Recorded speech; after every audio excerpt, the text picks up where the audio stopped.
I originally tried Qi standard chipsets, but my requirement was to charge 5 farads to 5 volts as quickly as possible. I used two 10 farad 2.5 volt capacitors in series, which gives 5 farads at 5 volts. This load looks like a short circuit to the Qi chips, and they shut down into overload protection mode. The unmarked microcontroller was too difficult to hack, so a simple, robust circuit was designed. The Qi module is full bridge with 2 pairs of small complementary MOSFETs, but they get too hot when charging 5 farads of supercaps. So, full bridge topology was rejected in favour of a much simpler push-pull circuit. Do not use XKT 510 chips. They regularly explode when charging supercaps. I use the UCC 2808-2 because it runs on 5 volts and has push-pull outputs which drive power MOSFETs directly. The transmitter coil needs to be center tapped, but this is easy to do. The coil is placed in water and boiled for a minute. This softens the glue and the coil can easily be lifted off the ferrite backing plate.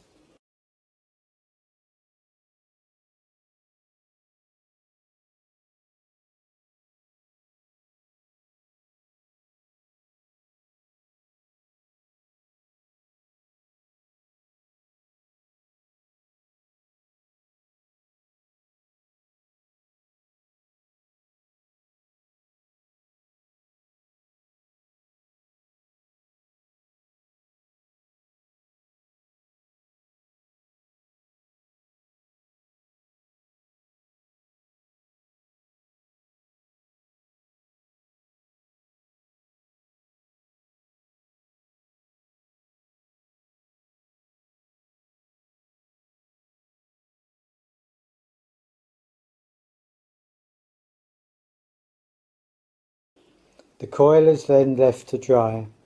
When dry, it is flipped over so that the windings are in the opposite direction to the original coil. If the original coil is anti-clockwise, the top layer will be clockwise. The Kapton tape was removed, the drain wires sleeved, and the top coil glued on with rubber cement. After sleeving, the 2 wires of the center tap are soldered together. The leftover ferrite disc was superglued to the other disc to increase inductance a bit. This is optional, improvement very small. This is the PCB for surface mount devices. This is a blank PCB. And finally, a completed PCB.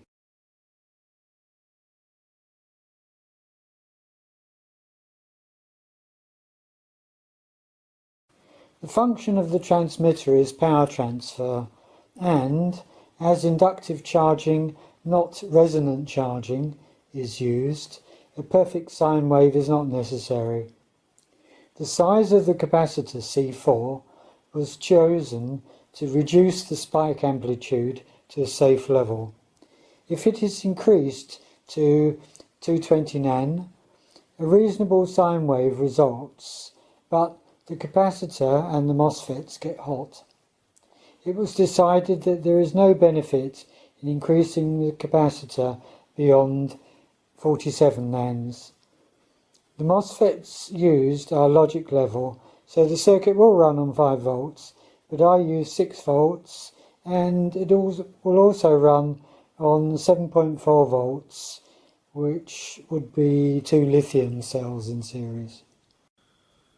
This is an aromatherapy box from the Russian market in Phnom Penh. The cost is between $5 to $6, depending on the type.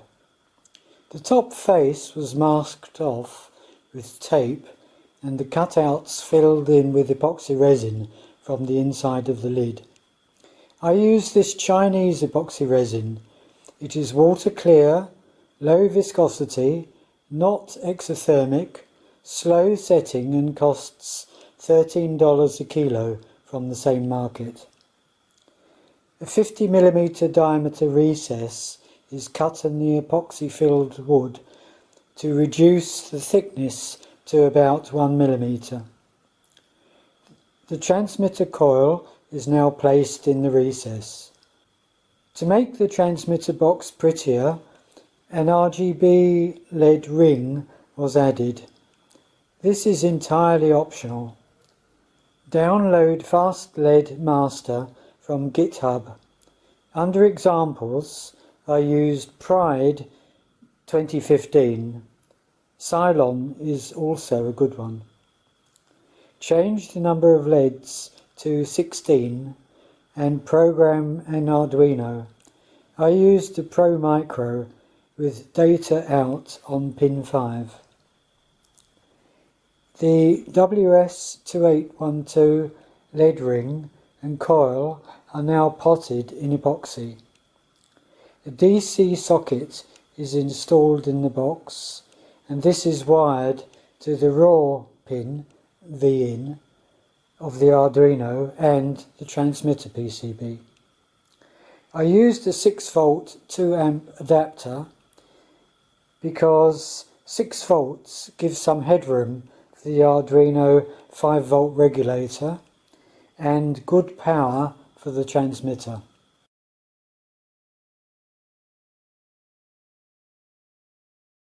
I use this RF remote RGB LED controller. It uses a frequency of 433.92 MHz and will function on 4.5 to 5 volts. I use common anode RGB LEDs, not WS2812 LEDs. The series resistors for the LEDs are red 150 ohms, green 100 ohms and blue 75 ohms. The receiver outputs 5 volts, 5.0 volts, set by the 2K and 6K2 ratio. I use 1% tolerance resistors so that the 5 farad 5 volt capacitor bank is not overloaded. If the output is more than 5.0 volts, the TL431s will get hot.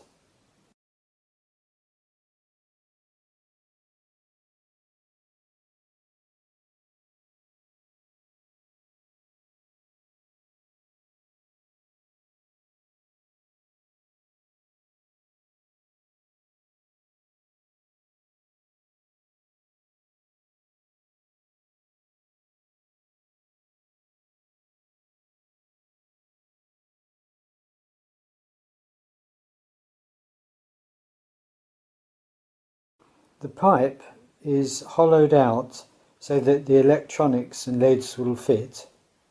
It is then potted in epoxy and the receiver coil covered with wood veneer. Finally, charging 3 pipes from cold against the clock. The target was to charge in 30 seconds or less. This depends on accurate alignment of the pipe on the charger. When recently used, a top-up charges them much faster. You can have a lot of fun with the remote.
Once charged, the pipes can be removed from the charger and will function for several minutes, maybe needing a very quick top up of about only a few seconds every now and again.